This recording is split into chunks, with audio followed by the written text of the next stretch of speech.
I sat quietly in my usual seat at the Willow Table, a quaint little brunch cafe tucked in the heart of downtown Austin. My chai latte had gone cold, but I kept stirring it out of habit, just something to focus on while my family buzzed around me. The spotlight, as always, was on my older sister Melanie. She flipped her hair over her shoulder, the oversized sunglasses perched on her head catching the morning sun. "I mean, honestly," she said, laughing loud enough for the whole patio to hear, "who still freelances at 35? That's not a career, it's a hobby." No one laughed, just her. Melanie always found herself entertaining. I didn't flinch, just kept my eyes on my cup, watching the foam dissolve.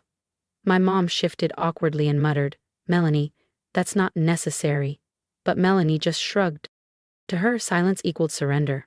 My dad tried to comment on the avocado toast, but the moment had already settled like fog over the table.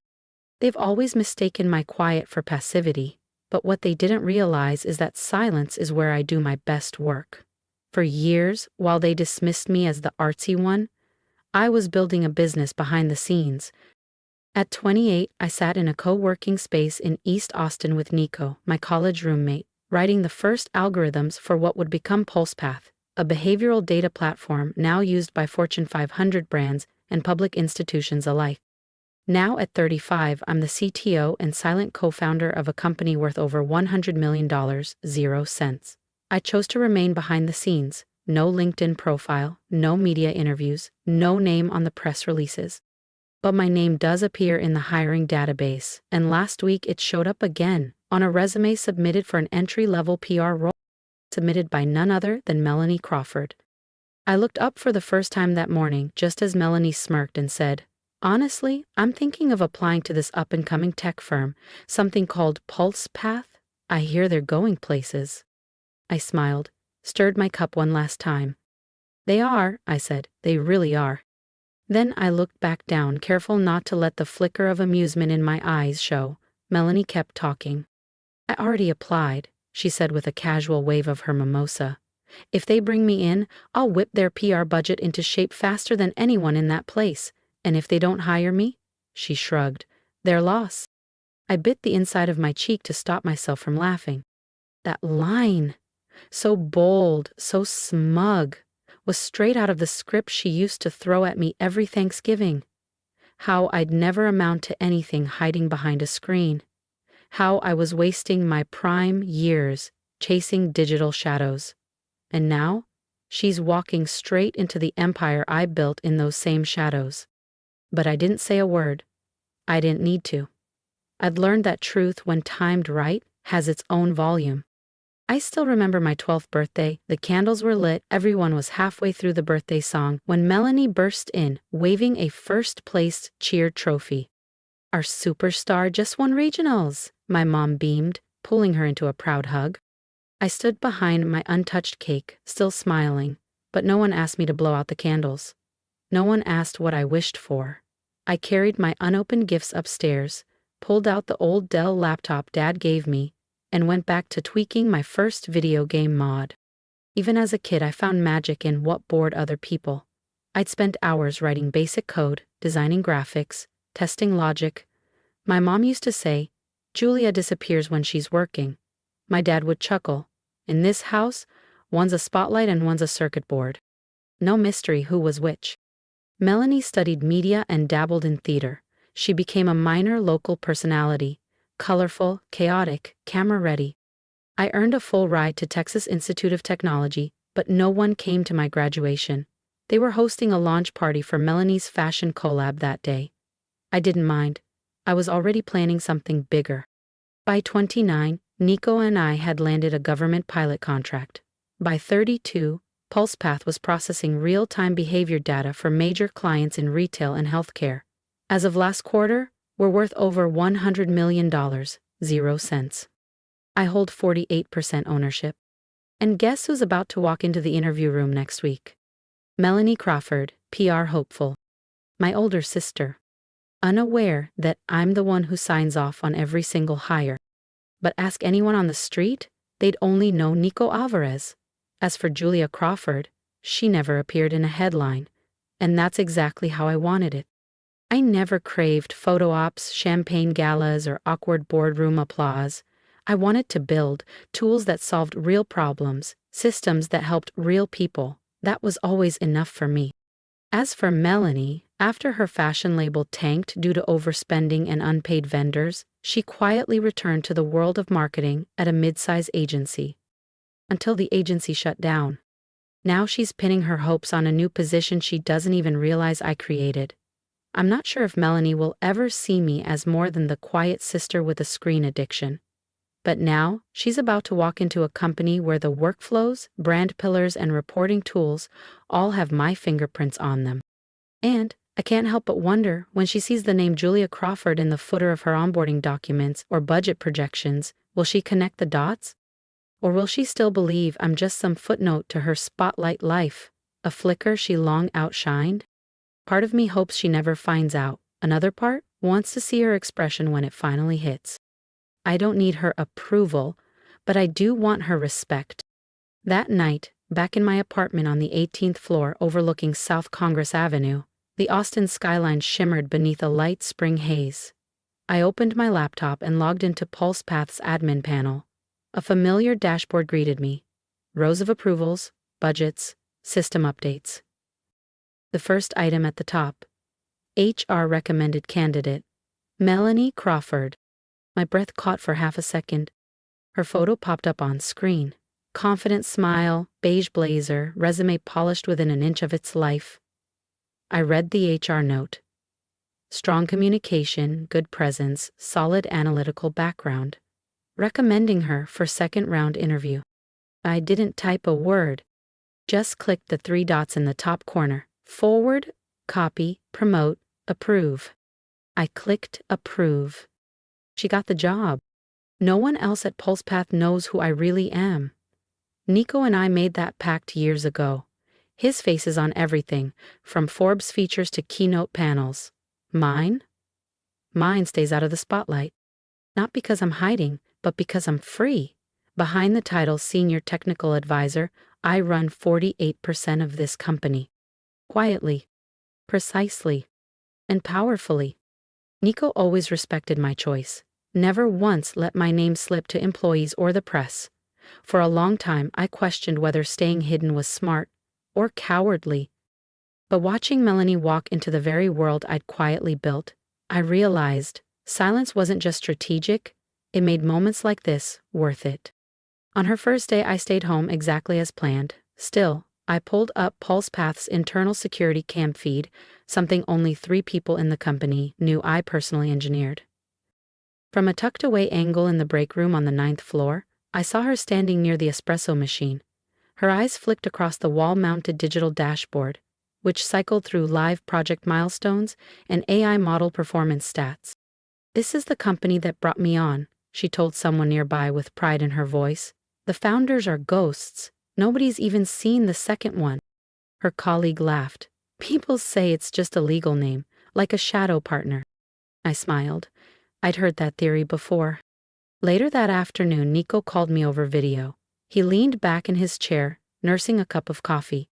"She's off to a good start," he said, confident, maybe a little theatrical, but sharp. "You still okay with this, Julia?" "She doesn't know. Not even close." "For now, I want it that way," I replied. "Let's just observe. If she thrives, she earns it. If not, the truth will sort itself out." Because this wasn't about revenge. I didn't want Melanie to fail. I didn't want an apology or a stage. I just wanted to see, who is she when there's no audience? A week went by, then another. I kept my routine. Late-night office visits, quiet budget approvals, strategy revisions in the glow of empty monitors. Until one Thursday, I was down in the basement server room checking the AI node logs when I heard sharp footsteps echo down the hall. I turned, and there she was. Melanie, frozen at the doorway, staring at me like she'd seen a glitch in the Matrix. "Julia," she asked slowly, "what are you doing down here? Only upper management has access." I gave a calm smile. "Guess I've got special access." She tilted her head, about to respond, when Nico stepped out from the adjacent room, holding a file.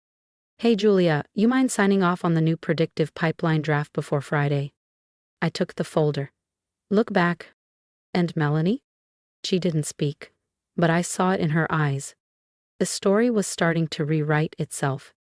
And now I'd see? Would Melanie finally see me, or still believe I was nothing more than the harmless shadow she'd always dismissed? That morning, Austin was blanketed in a soft overcast, a spring drizzle tapping gently on my balcony windows. I had just signed off on our latest quarterly projections when my phone buzzed. It was Nico. Julia, he said, half amused, something interesting just happened. I think your sister's getting curious. At the same moment, an internal notification lit up my screen. Unrecognized signature. NS line found in budget file. Please confirm approving authority. My pulse steadied. So, it was time. Nearly 2 months had passed since Melanie joined PulsePath as a budget analyst. She'd made herself visible, charming teams, leading presentations, and offering bold ideas. I'd silently watched her proposals pass my desk. Quiet approvals, no interference. But she had started noticing inconsistencies. It began with a routine marketing file. Embedded at the bottom, a digital signature. Julia Crawford, NS. And beside it, an ID string associated with company founders. I knew Melanie well enough to know she wouldn't let that go. The next morning, I caught part of a conversation downstairs near the lobby cafe. Who's this NS person anyway? A junior staffer whispered, like a ghost, always signing the top-tier stuff. Probably just a legal placeholder, Melanie replied with a dry smile. I don't trust names without faces. I tightened my grip on my coffee. Don't trust, she'd find out soon enough. 3 days later, she submitted a formal request to accounting, asking for access to the full quarterly breakdown. With her clearance, she opened document after document until she hit the one. The budget frameworks, the system blueprints, financial core reports, and in every key section, my name.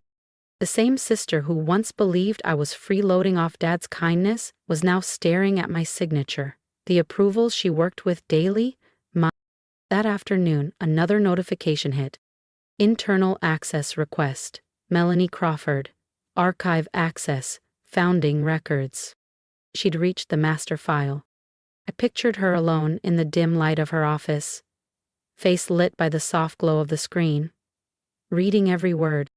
Julia Crawford and Nico Alvarez. 50/50. Ownership. Role, Chief Technical Architect. No fanfare, just facts. Undeniable, unignorable. Miss Crawford. Her heart must have clenched. I knew her tells. When Melanie is truly shocked, she doesn't shout or spiral, she just stops. Her voice vanishes. Her posture stiffens, but her eyes ignite. Then comes the scramble, the internal storm. This can't be real.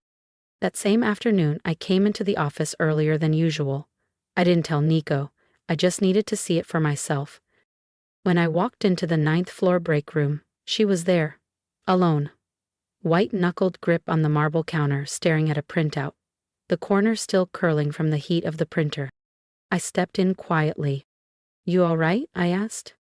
She turned slowly, her eyes locked on mine, furious, disoriented, and underneath it all, cracked wide open.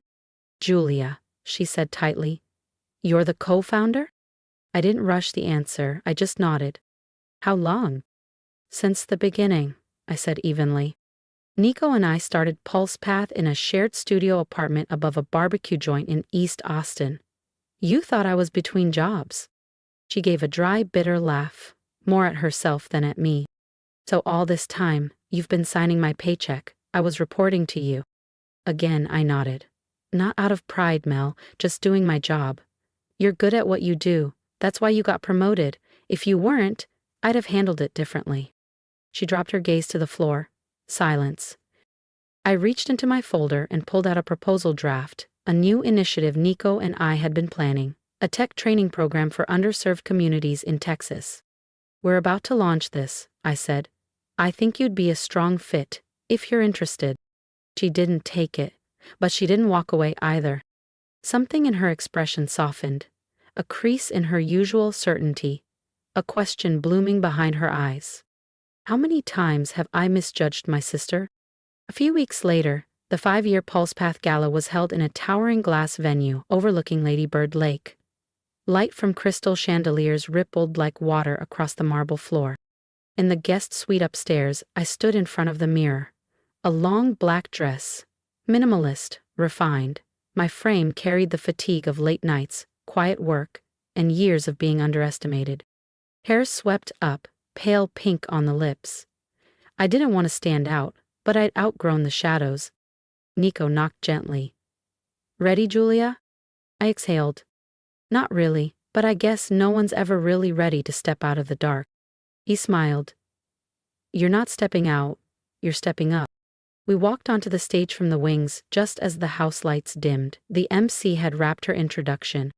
And now, her voice rang out, "Please welcome the co-founders of PulsePath, Nico Alvarez and Julia Crawford." Applause erupted, bright, sharp, alive with curiosity.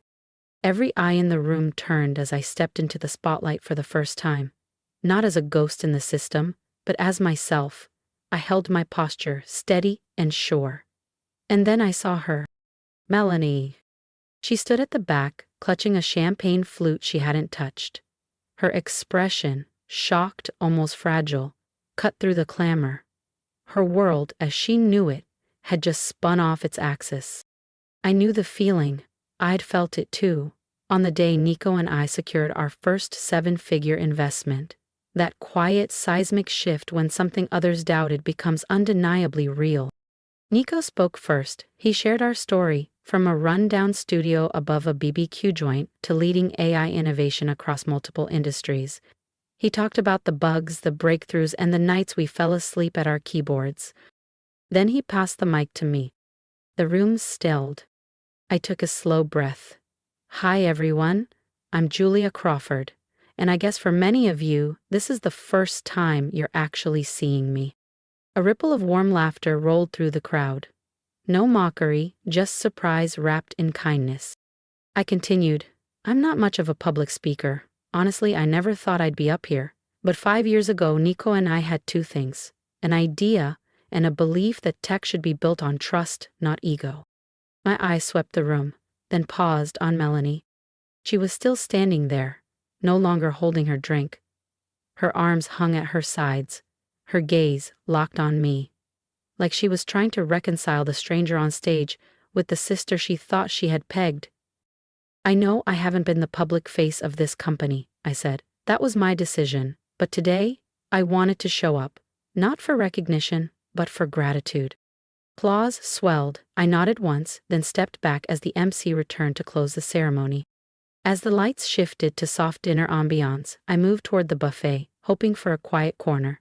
But with every few steps, someone stopped me. "We thought you were a myth," one developer chuckled.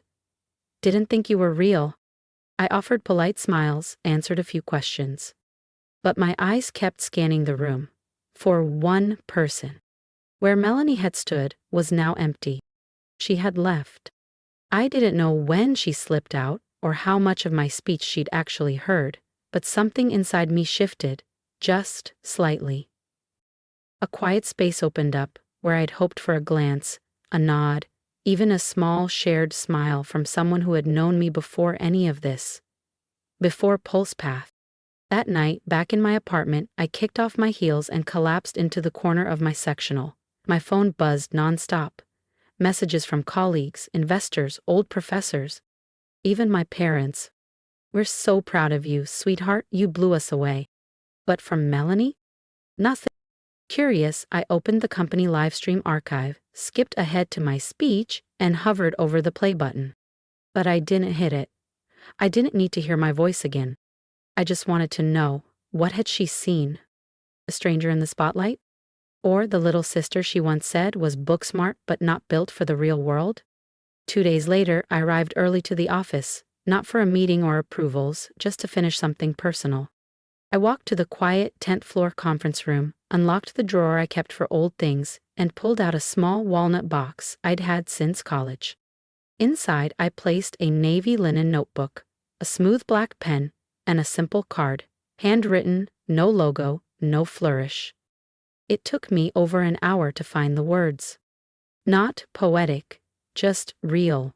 Melanie, thank you for your work at PulsePath.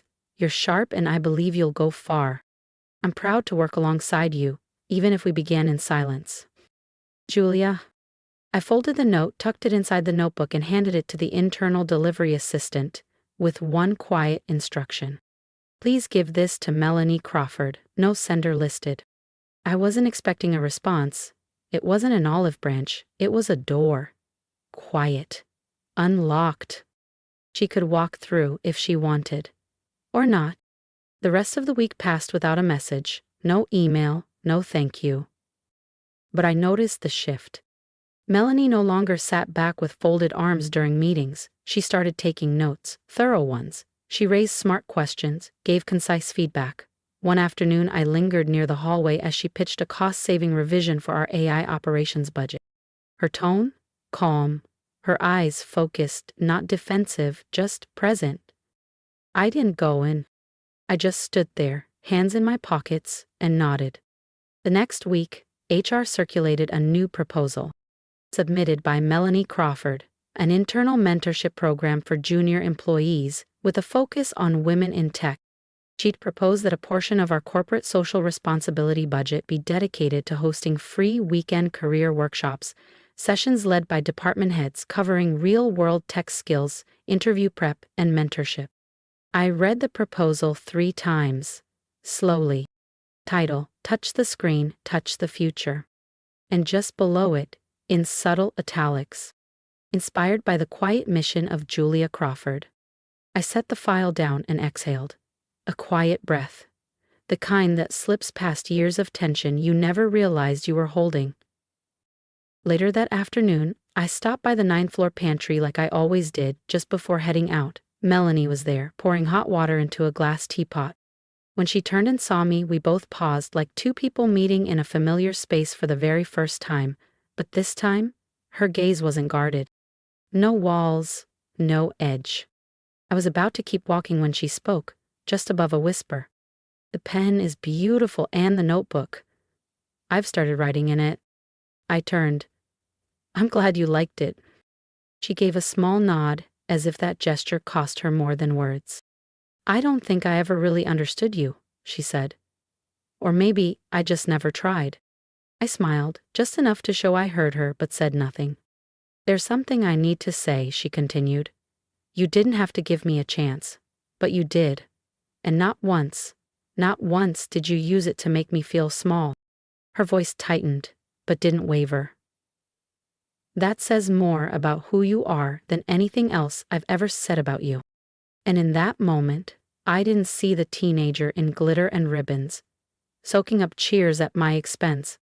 I saw Melanie, a woman finally willing to let go of the version of me she'd built in her head. I don't know if I can make it right, she said, but I'll try. I nodded. We don't need to keep score. We just start from here. We stood side by side for a while longer. No dramatic apologies, no performance. Just a shared pause in the hallway between who we were and who we could still become. And from that moment forward, things really did shift. Melanie stopped needing to be the loudest voice in the room. She began making room for others, mentoring interns, and taking on back-end work with quiet pride. And I stopped hiding. I led tech briefings, spoke at university panels, shared my story with young women in STEM. Not to show off, but to prove that you don't have to be seen to make something real. One Saturday, as I was heading out, I passed the wall of quarterly contributors. Melanie stood before it, her name at the top. She looked back at me, eyes soft, and gave a small nod. Thank you for not giving up on me. I smiled. We're just getting started, Melanie. That Sunday, our family met for brunch at our usual spot, Magnolia and Vine, tucked into a shady corner near Zilker Park in Austin. Same cozy charm as always. Dark walnut chairs, sunlight slipping through striped curtains, the scent of cinnamon waffles warming the air. But something felt different. I sat on the patio beneath hanging ivy, joined by Mom, Dad, Aunt June, Uncle Rick, and Melanie. She arrived 5 minutes late, but not with her usual dramatic flair. No bold colors or glittering heels this time. Just a clean white blouse, dark jeans, her hair tied back in a neat braid. No makeup. As she approached, her eyes flicked toward me, unsure, searching. Then she gave a simple nod. I nodded back. No words exchanged, but none were needed. Mom was in the middle of a story about her backyard succulents when Uncle Rick chuckled and turned to me. "So, Julia," he asked, "you still doing that little computer thing from home? Writing all that code stuff?" I smiled softly. I wasn't surprised. He still thought software development was some quirky hobby, like building robot toys in the garage. But before I could answer, Melanie set her coffee down with a gentle clink. "Uncle," she said clearly, "Julia's the smartest person I've ever known. Without her, I wouldn't be where I am today." The table went silent. Everyone looked at her. I tilted my head, curious. But Melanie didn't flinch. "I used to think being the loudest in the room meant I was the most confident," she continued, "but Julia taught me that real strength doesn't need applause." She looked directly at me. "Her quiet doesn't mean she has nothing to say. It means she's choosing action over ego. That's something I'm still learning." Uncle Rick blinked, startled. Aunt June gave a small, proud nod. My mom reached across the table and gently squeezed my hand. I didn't say a thing, I just looked at Melanie. And in that look, I saw everything she hadn't yet said out loud.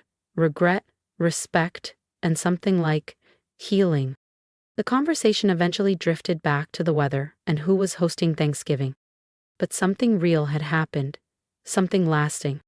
After the check came, and people started to gather their things, I stood to grab my bag. Melanie stepped closer, her jacket folded over her arm. She passed by, barely brushing my shoulder. Then, softly, "You don't have to forgive me, but I'll never be that person again." And I believed her. I turned to her, and for the first time in what felt like years, I gave her a real smile. "I know," I said softly, "and I never needed an apology." We walked out of Magnolia and Vine in silence, but this time there was no heaviness between us, just space, open and calm. What happened in the past hadn't been erased, but it no longer clung to me like a scar. That afternoon, I brewed a cup of lavender tea and opened my laptop. Outside my window, the waters of Lady Bird Lake shimmered under the spring light. Just as I took a sip, a message from Nico popped up. "Heard brunch wasn't a disaster today." I smiled. "Not a disaster, let's call it a new beginning." Because sometimes forgiveness doesn't come wrapped in speeches or flowers. Sometimes it shows up quietly when two people finally see each other, not through ego or resentment, but through shared, honest growth. Melanie and I will never be perfect sisters, but we're no longer opponents. We're two women, walking forward, no longer pretending we're fine or flawless, but trying. And to me, that's enough. That's everything. Her story and mine taught me something simple. Healing doesn't always roar. Sometimes it whispers. And sometimes silence says more than any apology ever could. What do you think about Julia and Melanie's journey? Can a late understanding be enough to mend what once felt broken? Share your thoughts in the comments, and don't forget to follow the channel for more true, heartfelt family stories about growth, forgiveness, and finding your voice. If you've made it this far, thank you for listening truly. For years, I lived in the background, quietly building, quietly growing, quietly healing. I never asked for the spotlight, and honestly, I didn't think I needed it, but standing on that stage, hearing my sister speak up for me, watching her finally see me not as an afterthought but as her equal, that moment meant more than I ever expected. So, I want to ask something of you. If you connected with my journey, if you've ever been overlooked, underestimated, or told you were too quiet to lead, leave a comment below. Share your story. Tell me how you found your power or how you're still trying to. And if you're someone who's made mistakes in how you've treated someone, someone who stayed silent but never gave up, maybe now's the time to reach out. Growth doesn't always start with the right words. Sometimes it just takes presence, a nod, a door left open, For anyone watching who's struggling with family tension, remember this. You don't need perfection, you just need a willingness to see and be seen. Healing is rarely loud. Sometimes it starts with a cup of tea and a handwritten card, so let's keep this space open for that kind of growth. Let's lift up the quiet builders, the late bloomers, the ones still finding their way. I'd love to hear your reflections. Drop a comment, subscribe for more stories like this, and if this one spoke to you, share it, because maybe someone else out there needs to know they're not alone in the quiet. And that being seen, it doesn't always come from shouting. Sometimes it comes from showing up again and again until your truth is impossible to ignore.